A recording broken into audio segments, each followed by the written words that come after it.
तो चलिए दोस्तों, हम लोग प्रश्नों की शुरुआत करते हैं।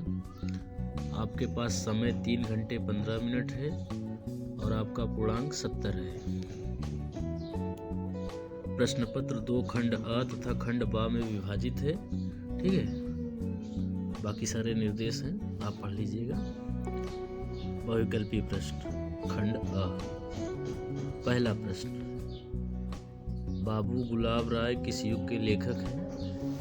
ये 4 ऑप्शन हैं आपके पास।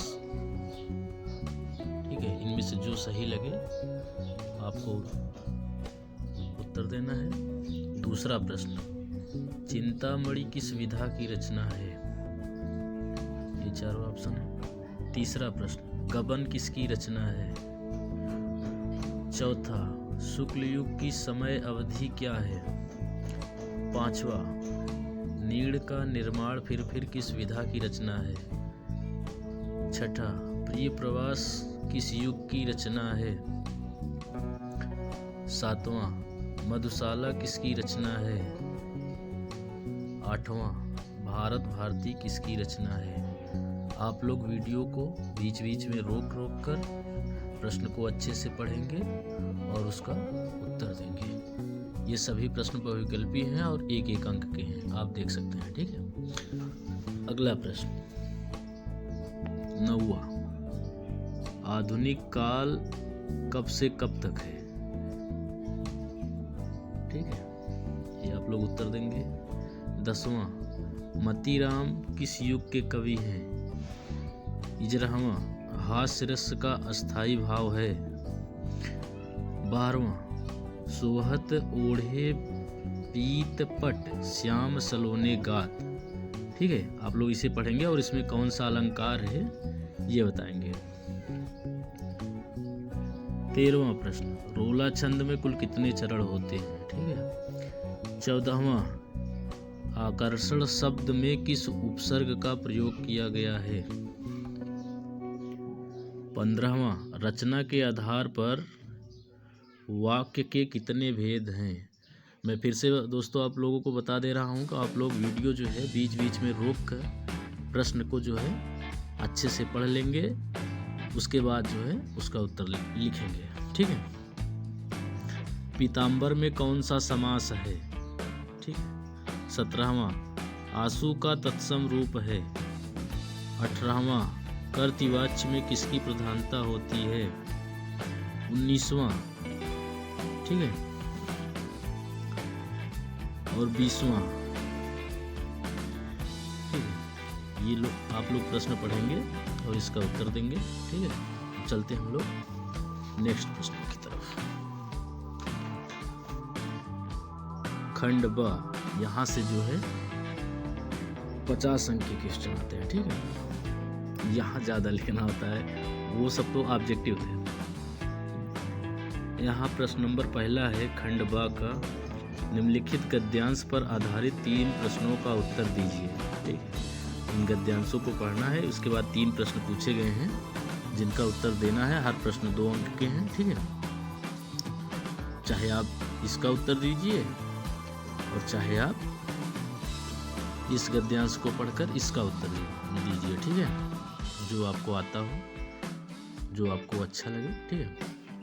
प्रश्न नंबर दूसरा, दिए गए पद्यांश पर आधारित 3 प्रश्नों का उत्तर दीजिए। ठीक है, ये भी 6 अंक का है और इसमें भी आपके पास ऑप्शन है, चाहे आप ये वाला करिए और चाहे आप ये वाला करिए। यहाँ भी जो है 3 प्रश्न है। प्रश्न नंबर तीसरा, दिए गए संस्कृत गद्यांश में से किसी एक का संदर्भ सहित हिंदी में अनुवाद कीजिए। ठीक है, ईसा नगरी भारतीय संस्कृति संस्कृत, ये जो है आप लोग इसका पढ़ेंगे और जो है इसका उत्तर लिखेंगे। ठीक है, आप चाहे ये वाला लिखिए और चाहे तो ये मानव जीवन से ये वाला लिखिए। ठीक है, ये आपका जो है 5 अंक का है, संदर्भ सहित हिंदी में अनुवाद। ठीक है, इसके बाद प्रश्न नंबर चौथा, दिए गए पद्यांश में से किसी एक का संदर्भ सहित हिंदी में अनुवाद कीजिए। यह भी 5 अंक का है। चाहे आप ये वाला करिए चाहे आप ये वाला करिए, ठीक है। प्रश्न नंबर 4 हो गया। अब चलते हैं प्रश्न नंबर 5 पर।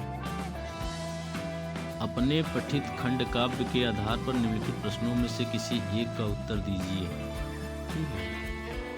ये जो है 3 अंक का है, ठीक